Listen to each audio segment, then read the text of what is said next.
ৰণকৌশলটো আমাৰ খুব ধুনীয়াকৈ চলি আছে।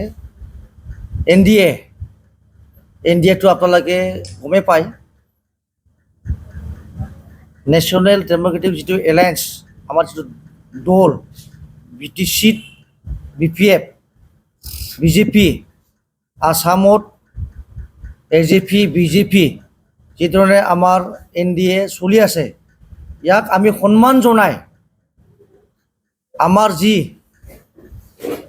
15টা LAC সমষ্টি BTC অঞ্চলত, ইয়াত আমাৰ BPF খেলিব 11টা, বিজেপি খেলিব 4টা।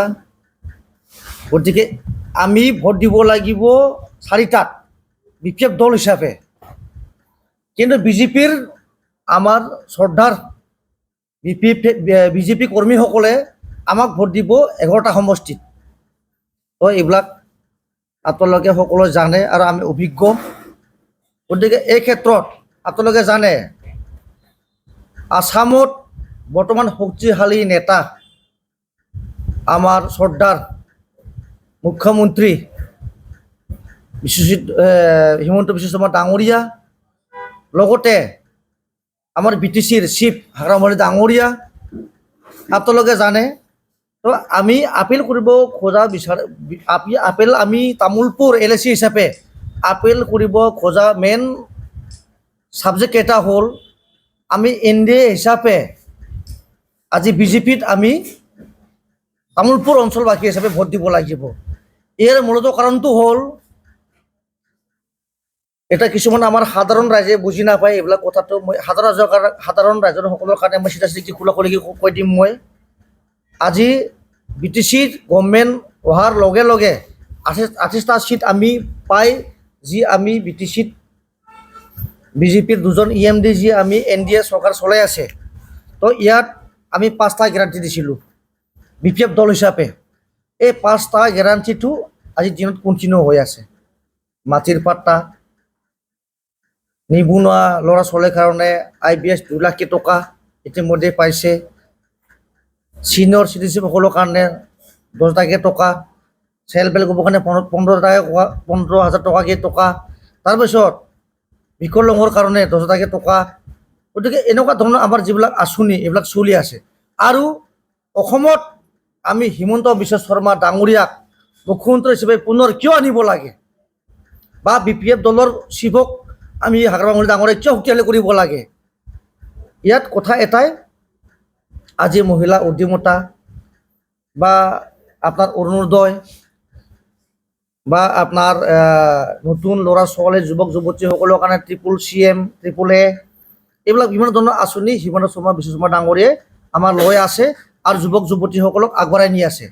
এই ক্ষেত্ৰত আমাৰ মাজত কিছুমানে ক'ব বিচাৰে বিজেপি দল, BPF দল সাম্প্ৰদায়িকতা বুলি ফলে।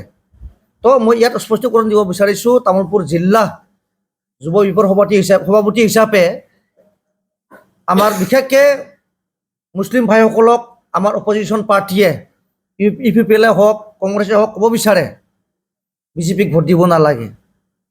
কিয়? ৰেচন কাৰ্ড আমাৰ মুছলিমসকলে পোৱা নাই নেকি? তেল পোৱা নাই নেকি? চাউল পোৱা নাই নেকি? কিন্তু বিজেপি দলে তেনেকুৱা সাম্প্ৰদায়িকতা আমি কাম কৰা দেখা নাই। আৰু যদি তেনেকুৱা সাম্প্ৰদায়িকতা কাম কৰিলে হয়, আজি ৰেচন কাৰ্ডৰ জৰিয়তে আমাৰ খ্ৰীষ্টান ভাইসকল, হিন্দু ভাইসকল, মুছলিম ভাইসকলে নাপালে হয়।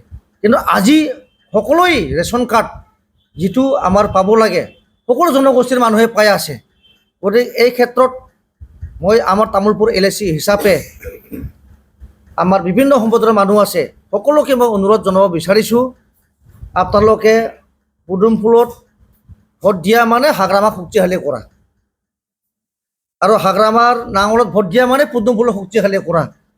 গতিকে আমি এতিয়া প্ৰাইমাৰী বা বুথ লেভেলত আমি ঘূৰি আছোঁ। আমাৰ ব্লক প্ৰেচিডেণ্টে অলপ আগতে কৈ গ'ল, ছেক্ৰেটাৰী আছে, আমাৰ চেণ্ট্ৰেল ৱৰ্কিং ছেক্ৰেটাৰী আছে।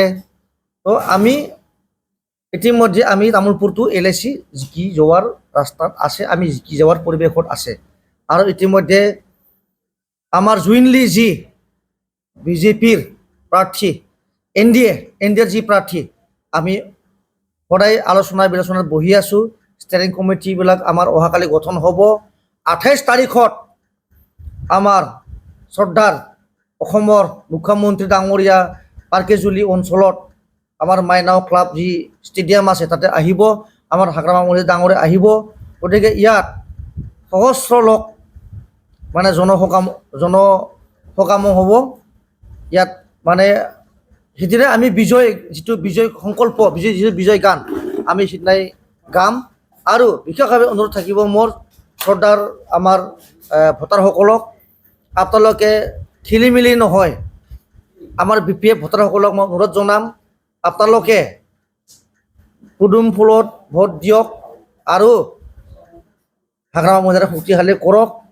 NDA যিটো সমৰ্থিত আমাৰ প্ৰাৰ্থী বিশ্বজিৎ ডাঙৰীয়া অত্যন্ত দক্ষ ব্যক্তি। তেখেতে প্ৰায় 3বাৰ MP হৈছে, অসম বিধানসভা চলাইছে।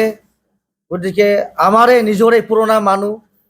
গতিকে এই ক্ষেত্ৰত মই আমাৰ বিশেষকৈ সাম্প্ৰদায়িকতা যিটো বীজ চলাব বিচাৰিছে অপজিশ্যনে, এইসকলক আপোনালোকে বিশ্বাস নকৰিব।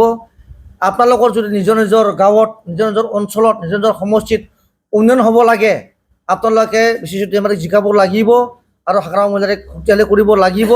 হিমন্ত বিশ্ব ডাঙৰীয়াক আমি CM হিচাপে পুনৰবাৰ আমাৰ যি আঁচনি আমি পাই আছোঁ এইসকলক কণ্টিনিউ কৰিবৰ কাৰণে আমি হিমন্ত বিশ্ব শৰ্মা ডাঙৰীয়াক CM হিচাপে পুনৰবাৰ আনিব লাগিব।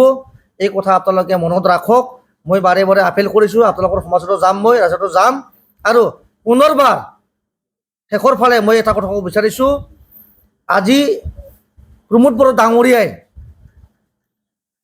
ক'ব বিচাৰিছে পাগলাদিয়া দলং আনা বুলি কৈ তেখেতে মিডিয়াত কৈ আছে, বেলেগত থৈ দি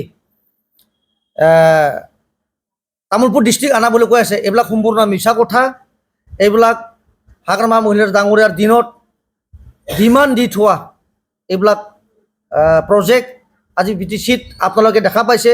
এই 4 মাহত, এই 5 মাহত আছাম মালাই হওক, 5টা গেৰাণ্টিয়ে হওক বা আমাৰ বিভিন্ন দুখীয়া পৰিয়ালৰ মেডিকেলৰ পৰ্যায়ৰ পৰা আৰম্ভ কৰি শিক্ষা দীক্ষালৈকে হাগ্ৰামা মহিলাৰ ডাঙৰীয়াই যিখিনি পাৰে তেখেতে হেল্প কৰি আছে। গতিকে আমি পুনৰবাৰ NDAৰ যি প্ৰাৰ্থী, BPFৰ, BJPৰ, AGPৰ যি আমাৰ সংগঠিত প্ৰাৰ্থী বিশ্বজিৎ দৈমাৰী ডাঙৰীয়াক পদুম ফুলৰ ছবিত ভোট দি যেন যুক্ত কৰে তাৰ বাবে কামনা কৰিছোঁ। গতিকে যুৱ বিভাগৰ পৰা এইখিনি আহ্বান থাকিলে। আৰু শেষত এই সাম্প্ৰদায়িকতা যিটো কথা মই অলপ আগত কৈ গ'লোঁ, এইটো কোৱাসকল হ'ল তেখেতসকলে EPPLে কৰিছে। আজি EPPLে শাসনত আহিব নোৱাৰিলে, 5 বছৰ শাসনত থাকিব তেখেতসকলে কি কৰিলে সৰ্বসাধাৰণ আজি দেখিছে। গতিকে এই ৰাইজে তেখেতসকলক চৰকাৰৰ পৰা ৰেষ্ট দিছে। গতিকে আমি ভাবোঁ আমি আগন্তুক আহি থকা দিনত যুৱ প্ৰজন্মৰ কাৰণে, ল'ৰা ছোৱালীৰ কাৰণে বা বিভিন্ন আমাৰ ৰাইজৰ কাৰণে আমি যিখিনি আমাৰ মূল মন্তব্য আছে আমি চিফ মিনিষ্টাৰ হিমন্ত বিশ্ব ডাঙৰীয়াৰ আণ্ডাৰত আৰু হাগ্ৰামা মহিলাৰ আণ্ডাৰত আমি NDA হিচাপে আমি আমাৰ তামোলপুৰবাসী অঞ্চলক আমি সৰ্বাংগীন উন্নয়নৰ ক্ষেত্ৰত আগবাঢ়ি যাম বুলি আশা ৰাখিছোঁ আৰু আমি সৰ্বাংগীন উন্নয়ন কৰিম। ধন্যবাদ।